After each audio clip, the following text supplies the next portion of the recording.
Welcome to The Referral with me, Dr. Karan. I'm a surgeon in the NHS, and if you're interested in improving your health or you just love learning about science or medicine and all the other curious things about the human body, this is the podcast for you. Now, the last few years in the world has been a very strange place with lots of things going on, and I really wanted to take this episode to talk about mental resilience. And who better to talk about mental strength than the queen of that, Marnie Swindells. She is a professional boxer, she's a fully qualified solicitor, she owns a boxing gym, and she won this year's Apprentice and £250,000. And she's just opened up her own community boxing gym. So I'm very excited to chat to her. The first time I fought was in a working man's club, and the look on some of the guys' faces, all these sort of, pub geezers, seeing a woman in the ring, their face was a picture. And a bit later, I'll be answering your questions on crowd science. Now, don't forget, if you want to submit your own questions that I answer on this show,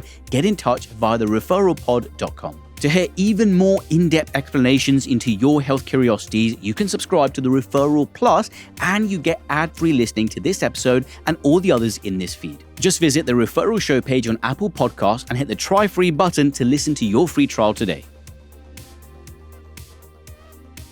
Boxer, entrepreneur, boxing gym owner, winner of The Apprentice, Marnie Swindells. How are you? I'm very well, thank you. Thank you for having me. Honoured to be here today. Tell me more about your boxing journey. I mean, that's obviously a passion of yours.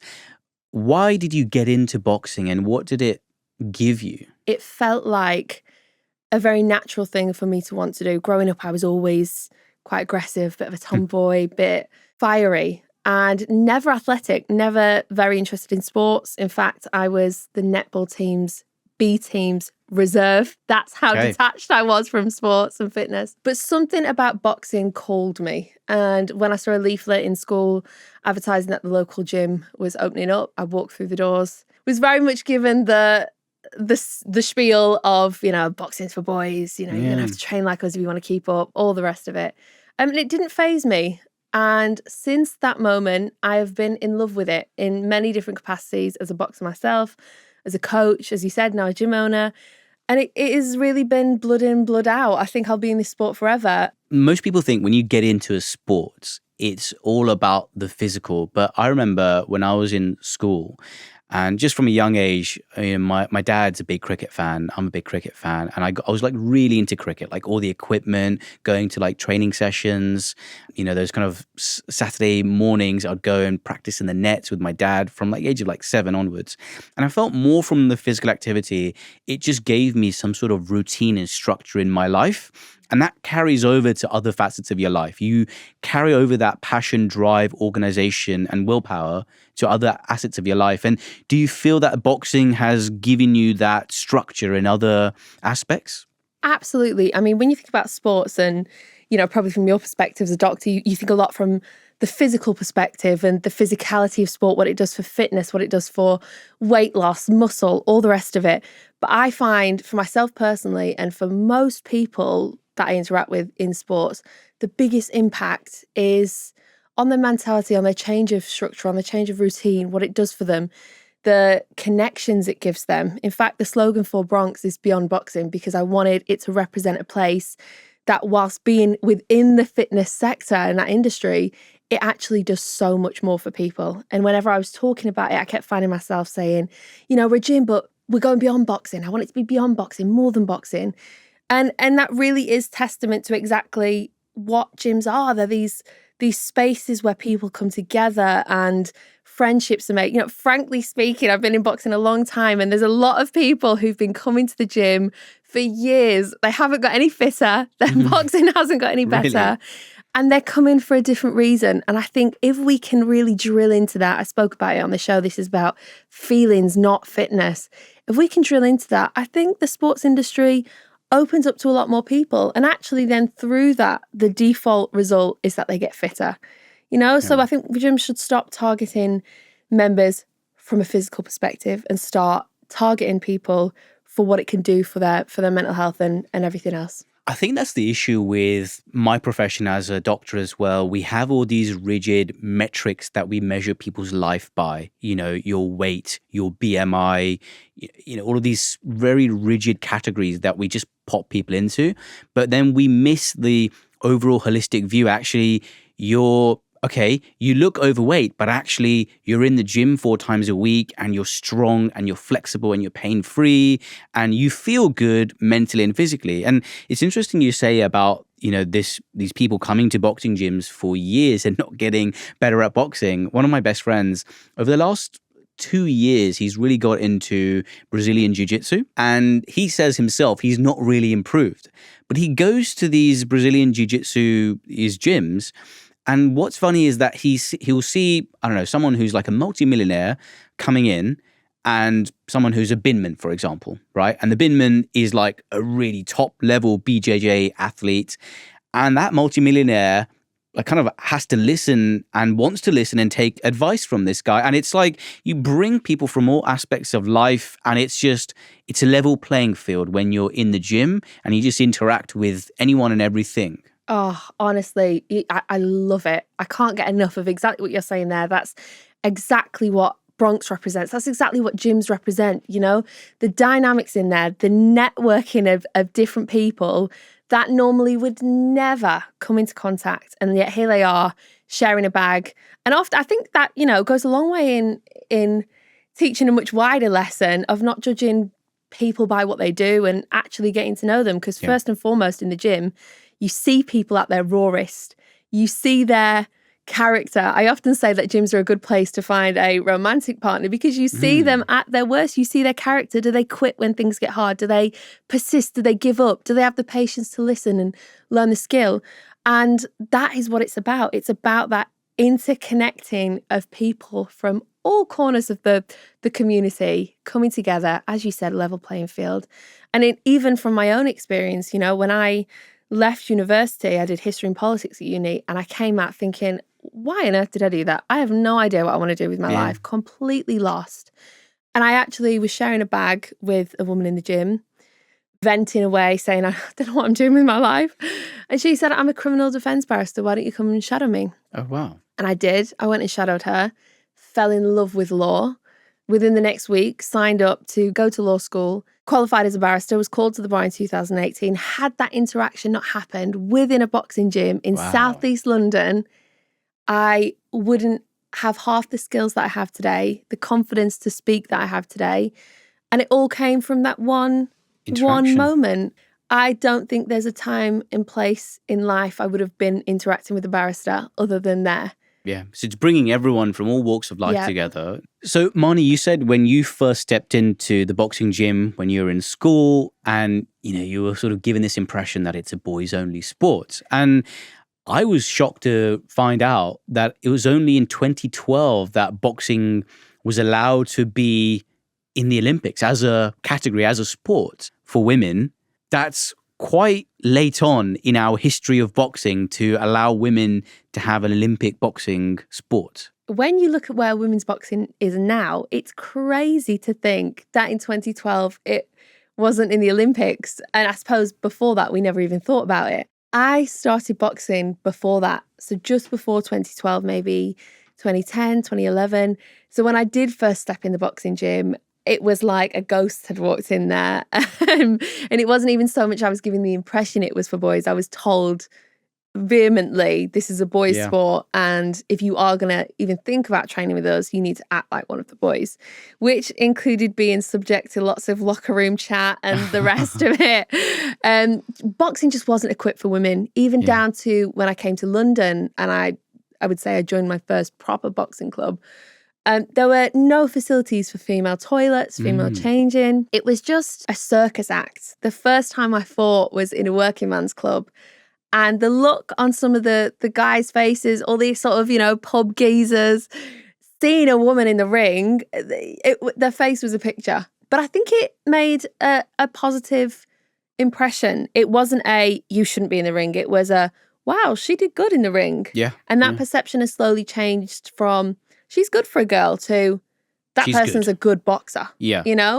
And I think that's where women's boxing's at now in terms of professional boxing. Women are having their own full cards. Yeah. And almost this word of women's boxing, we're at a point where I think it could be dropped. I think we could just go for boxing. Yeah. And when we get to that point, that will be the real symbol that we have transcended this closed category of women's boxing to just, this is boxing. So, significant change in the last decade, but a long way still to go.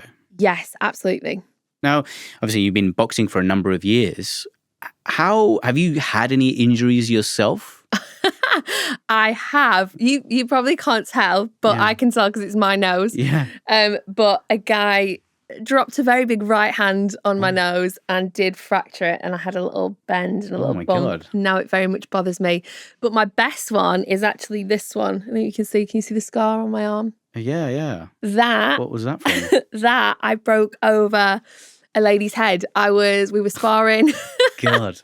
We were sparring. I threw a big right hook and she just stayed very still and her guard was up and it was almost like hitting a pole. So as it landed, the arm went sideways. I didn't realise I'd broke it. I thought, sometimes where you bang your elbow and you get sort of a fuzzy feeling, that's what it felt like. I'd never broken anything before. So it was my first time and I came back to the corner and I said, I think my glove's a bit funny. So as he lifted the glove up, I could actually feel the bones inside scrape past each other and move. Still not realising I'd broke it at this point, just felt a lot of pain, thought it would go away. Came back to the centre of the ring to do the next round. And as the bell went, I'm sort of one arm is just here. And despite my best efforts to try and lift my shoulder, this bottom half of my arm just would not lift. God. And they're going, get your hands up, Marnie, get your hands up. I said, I'm trying. I'm trying. God. And then in true boxing gym fashion, after that round had ended, they then took it off, realised it was swelling immediately, not looking too good. And they wrapped it, makeshift sling in boxing wraps. So we held it up here. We then dropped everyone else from the gym off home first and then made our way to the hospital. So nothing urgent. Oh my God. Pain is not something that's quickly responded to in a boxing gym. That almost fight or flight fear response sometimes where the adrenaline's high, you may not feel the pain and the injuries at the time because your heart rate and excitement and stress levels are through the roof. So all these feelings are attenuated. But physical injuries are one thing in terms of the stuff you can see, broken bones and things like that. But what about injuries to your head? You'll get knocks to the chin, the cheek, the temple. Have you had those and have they had any effects on you? I have had flashes. So I've never been concussed. Okay. Never got to that point. But I've had, and most people have had, when you take a big shot, you sort of get a flash. And for the most smallest of split seconds, you just lose where you are for a second and then immediately come back round. I've had that, but I think that's what makes boxing so juicy. It is everything you're saying there. It was exciting me, that sense of fight or flight danger. Or adrenaline and danger, and it's a real test of character. Like when those moments come and you are hit, how do you respond? And it just says so much about who you are. And I think that might have been. And I'm having a revelation in this moment because I'm realizing that might have been one of the things that drew me to boxing is the idea of I've always wanted to prove points to myself. If ever I was scared to do something, I would actively go out of my way to confront it, to prove that I could do it. Everybody is terrified of going in a boxing ring, no matter who they are. It's a scary thing. When you confront that and you get in there and you do it, it's so satisfying. There's that element of danger which attracts people. Has that element specifically with regards to head injuries ever made you think, hang on, I love boxing and I will do it, but I don't want to get punched in the face anymore? Yes. Not so much for me, but for people I've coached. Yeah. So if there's been people who, I did white collar promotions for a while. And one of the things that was constantly in the back of my mind is it's up to me if I want to put myself in that position. But when people are coming to me and asking my opinion of they're, maybe 46, could they have a go at boxing? They really want to do it.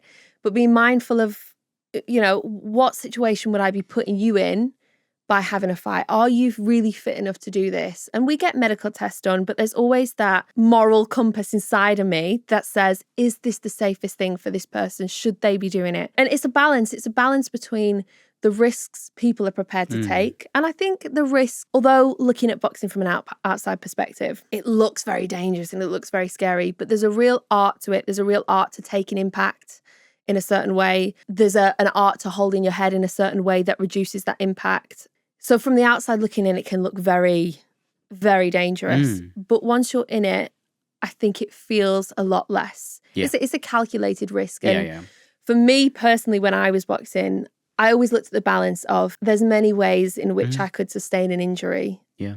They could happen to me anyway. So boxing felt like it did more good than it did the risk of bad, if that makes sense. And I think that's an important point to make in general, because the mums do always get in the way. Yeah, they do. We have a lot of young people whose mums say, oh, it's dangerous, it's dangerous.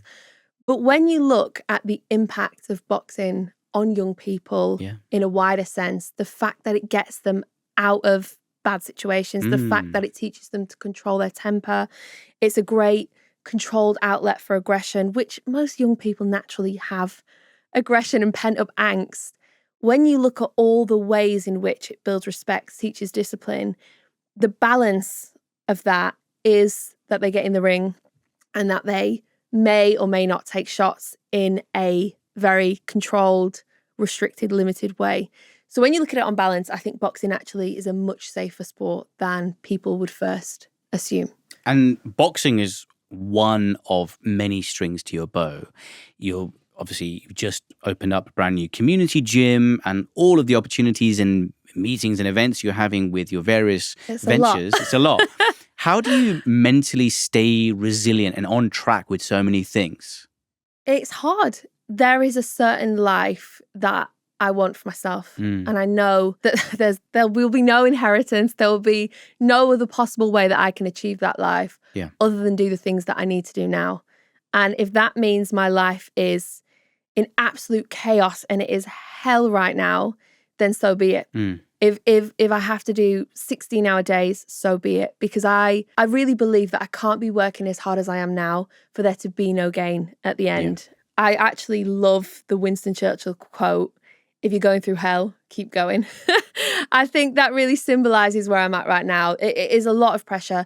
Paralyzing in some ways. And I don't know about you, and it may be something that you can relate to, but the moments I have in the morning when maybe I'm in the shower, and I know once I step out of that shower, once the kind of heat goes away, I have to start the day. And it's that moment in the shower where I want it to last forever. And I'm just there for an extra 5 minutes thinking, I don't want to step out because I need to start my day. But then eventually you do need to start the day, and you do need to face, reality. But I would 100% take having to make those difficult decisions on my own business than working for someone else. So prior to this, I was working in court every day. Yeah. And that was a lot of pressure. It was a lot of pressure every single day to appear in court, go before a judge, make sure I knew everything, do justice by the case.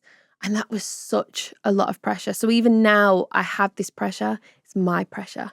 And I think it is really, really important. I'm a huge advocate for people finding a job that they love, or following a path that they love, because life is so short and it's so easy to, as you say, we wake up every day.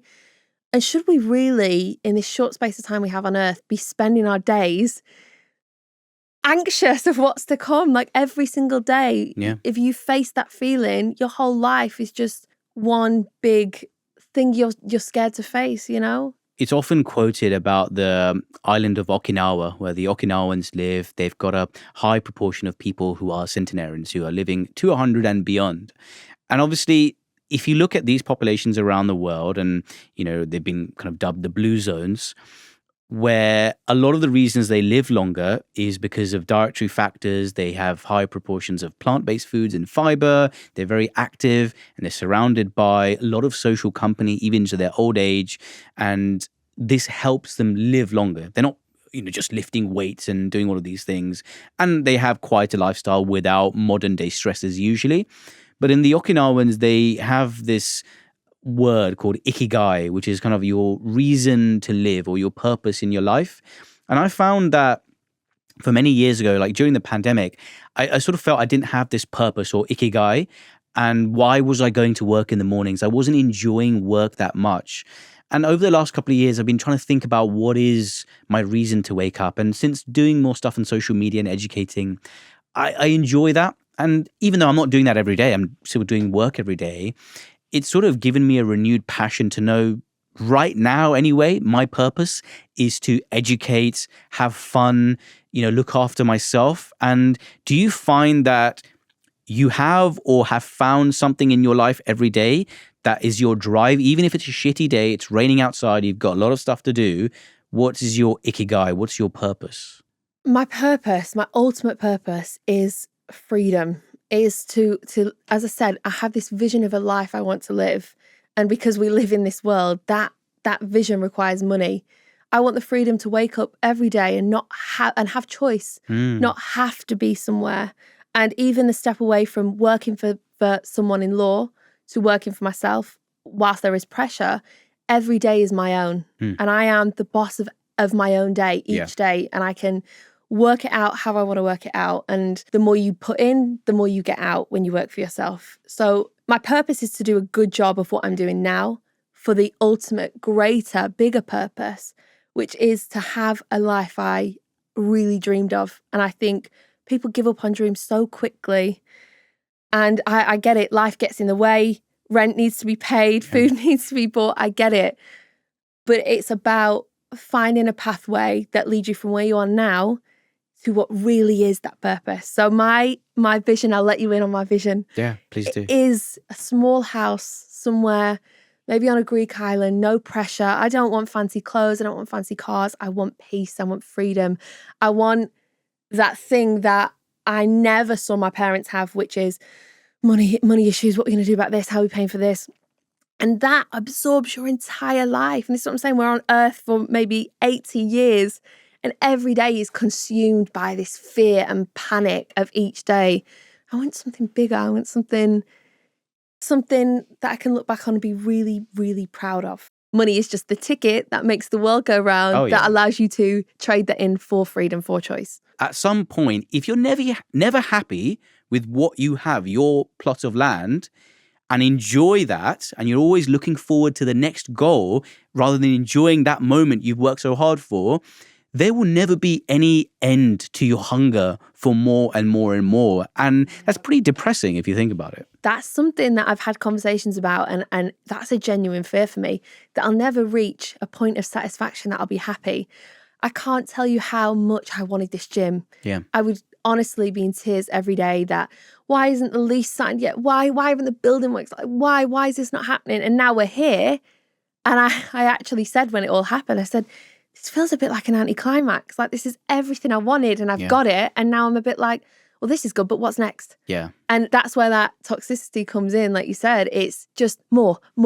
It's not greed. It's a never-ending pit of hunger. And sometimes for me, it's more the challenge. It's more doing the job and saying, I did that. It's the chase. Yeah, I did that. But it is crazy because when I think about my life, I come from a caravan with my mum and my dad and my dog. Yeah. We lived in their very simple life. We'd eat outside. I'd go fishing with my dad. We'd do car boots markets on a Sunday. That was the income. It was very simple. And that, when I think back to those moments, they're some of the happiest in my life. Yeah. When we had nothing, really had nothing, but we had each other. It was simple, straightforward. I'm ultimately doing all this to get back to that feeling. We also alluded to the fact that money does make the world go round. So whilst we might, idealize and put that lifestyle, on a pedestal with nostalgia, the reality is, I came to the UK when I was 5 years old with my parents. I can look back as well, similarly at my time, and I'm thinking, oh, it was so great. But actually, if we really look at our times in our younger selves, there were probably problems then that maybe we didn't have enough money to do X, Y, and Z, and maybe a bit more would have gone on a certain way. I don't know how you felt. Your upbringing, do you think a lot of that and the resilience you had to have, presumably at that stage, led to your ambitious personality? Well, I think that's the golden formula. Again, it's choice. Yeah. It's having the money to have that life. But then if you want to go on a yacht for the day, you've got the money to do that. Yes. It's the choice. And like you said, I romanticized their moments back then. And it's easy to remember those like colourful moments where we were all together, but easily forget the letters and the bills and my mum's panic straight after my dad died. My mum had no idea what she was going to do next. And that's where money would have saved the day. Because everyone says money doesn't buy happiness, but I really do believe that it does. It does, because it buys freedom and it buys choice. In terms of whether that upbringing made me ambitious, absolutely. Absolutely. I think most successful people, when you look at the trajectory of their lives, they're running away from something. They're running away from an example they don't want. My mum has always been so hard on me getting an education, so hard on me being better than she was. My mum was a cleaner for most of my growing up, dinner lady. We did car boots and markets, as I said, on Sundays, and that was the life. And she never wanted that for me. I distinctly remember a conversation between her and my granddad in front of me where my granddad said, let her be a cleaner. She's all right. She can be like you. And my mum, very respectful of her own dad, snapped at him, said, don't speak like that in front of her. Don't let her know that that's where the bar is. Like, it's limitless.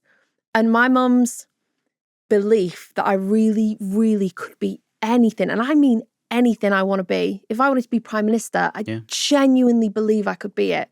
And that comes from her saying that there isn't a limit. This life that we're living, it's a glass ceiling. Break through it. Go for it.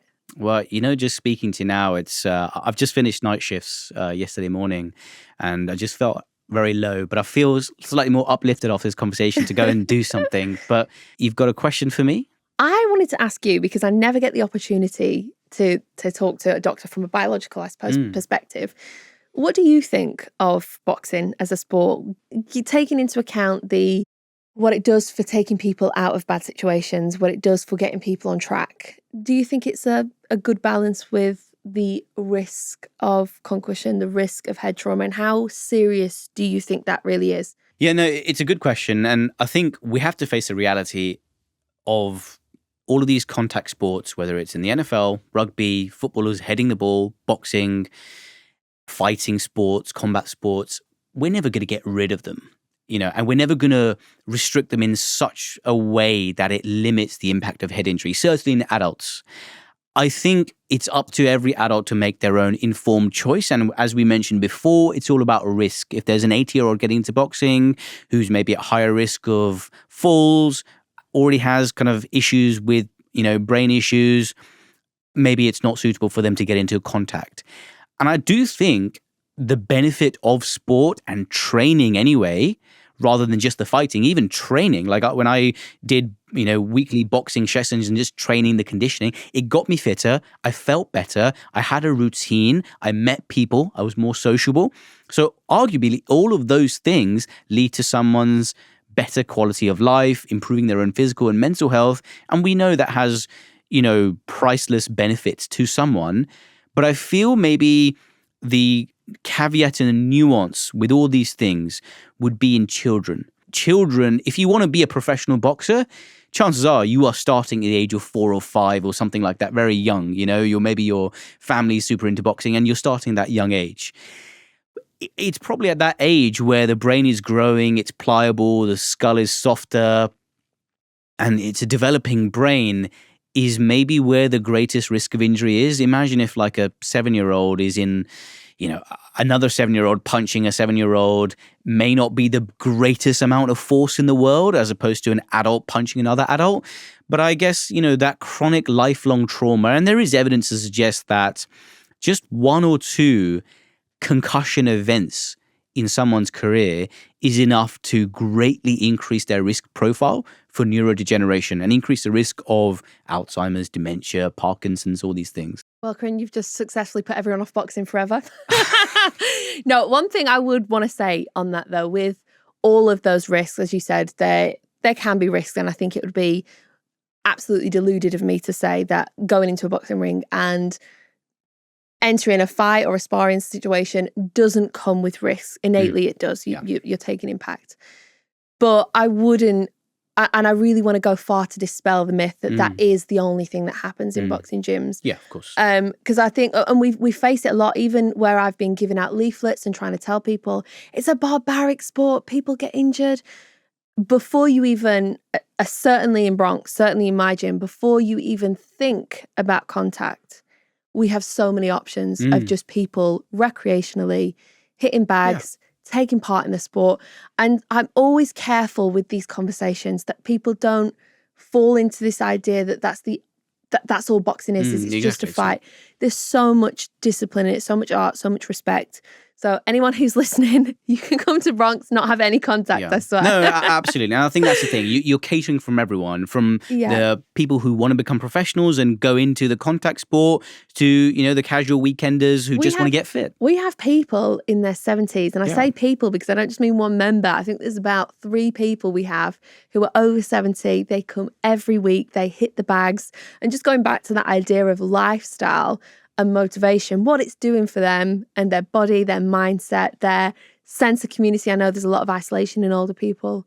It's amazing. And I think boxing gyms, as much as risk needs to be acknowledged, I think they should be heralded as places for people coming together and making a big impact. There you go. Hey. So, Marnie, thank you so much for joining me, talking openly about boxing, struggles that you face in balancing so many things, and your continued success as well. And I really hope you enjoy a very well-deserved break in Greece. I need it. Thank you for having me. Now on to If It Ducks Like a Quack, the bit where I debunk all those medical myths. And obviously today, I want to delve more into the myths around boxing and physical contact sports. You need to lose consciousness to have a concussion. Now, this is probably one of the most pervasive myths in any contact sport, whether it's the NFL, rugby, boxing. You don't actually need to black out and lose consciousness or faint to be diagnosed with a concussion. And that's why chronic brain injury can go undiagnosed for a number of years. Someone doesn't lose consciousness but still sustains a pretty severe head injury, maybe doesn't even have any significant neurological changes, and they keep going back into the sport, keep sustaining these chronic low-grade injuries, and who knows, 10, 20, 30 years down the line, they may suffer with significant neurodegeneration. Boxing is violent and aggressive. I think when most people think about boxing, they think, two pugilists in the ring trying to knock each other's head off. But the thing is, boxing is a sport. You can have a non-contact version where you just train like a boxer. You punch boxing bags and, you do the cardiovascular conditioning and training to do with boxing without actually getting in the ring and fighting someone. Although it is a fighting sport, you don't have to do the fighting bit. I remember when I was younger and at school, I wanted to learn some boxing and my mum didn't want me to spar or actually fight anyone, and neither did I. But I did the training for the boxing, which can be, it is as good as boxing without, getting your head punched, because as we said before, getting head injuries, even one big head injury in your lifetime can affect your brain long term. And just before we go, we have a question on crowd science, and this week we've got a voice note. Let's have a listen. Hi, my name's Laura. So my question for you is, basically for the last 20 years of my life, I've suffered really horrifically with IBS-D. Sometimes it's so bad that I can eat something and instantly feel like I need to rush to the toilet. Otherwise, that's it, I'm going to crap myself. Why is that? Surely it's not gone through my system enough to even make me need to go to the toilet. So why does that happen to me all the time? Thank you. I look forward to your answer. Thank you. So thank you very much for that question. And I think it's a tricky one. So as we know, Laura has suggested she's got IBS-D. Now, there are lots of different subtypes with IBS, IBS-C, IBS-D, etc. And they're all slightly different in how they vary in terms of their symptoms. But overall, IBS, it's classically characterized as someone who has alternating constipation or diarrhea. They may have abdominal pain and bloating and a lot of erratic gastrointestinal symptoms. Now, when someone eats something and immediately has to go to the toilet, that could signify a number of things. It could be normal if there's a delay between eating and then needing a bowel motion, and that's partly due to the gastrocolic reflex. You eat something, you stretch the walls of your stomach, that produces a cascade of events where hormones are released, which then contracts your gut and you have a bowel motion. And part of having a healthy bowel routine in the morning is triggering the gastrocolic reflex by maybe having coffee in the morning or something to eat in the morning. But if someone has a bowel motion essentially almost immediately within a few minutes after eating, that's not always a normal thing. It's not a physiological response. And again, could be a number of things. There may be some sort of intolerance to a food. What you're eating may trigger you, whether it's a lactose intolerance and you immediately have low-grade inflammation of your intestines and you need to go to the toilet. So potentially something like that. And if you have IBS, irritable bowel syndrome, your gut may be more sensitive to certain foods, whether that's spicy food or foods with high fiber content. So there's a number of factors which could explain your condition here. And with IBS specifically, I would definitely recommend seeing a gastroenterologist, because IBS, it's a very common condition and it needs a specialist to look into your symptoms and to see if there's anything that can be given, either medication or lifestyle changes that can help to improve your symptoms. It may simply be a case of dietary adjustments and changing what you eat and when and how big a meal you have, which could change your symptoms. So Laura, thank you very much. That was a great question. And as I said, so many people have irritable bowel syndrome, so hopefully that helps somewhat. And just before we go, I want to tease this question from Sarah in our Crowd Science Extra episode. She's asking, is it possible to expedite your position and boost your position on a waiting list to see a doctor if you've got chronic conditions like endometriosis or adenomyosis? Is there a secret hack where you can climb up that waiting list ladder? Download Crowd Science Extra to find out. And if you're lurking there quietly listening to all of these questions, you can get in touch as well. It's not too late. Just get in touch via the referralpod.com with your own question. And that's another episode finished. And that episode has got me interested in doing a bit of my own shadowboxing a bit later. Now, make sure you subscribe for weekly episodes, hit the notification icon so you don't miss next week's Medical Madness.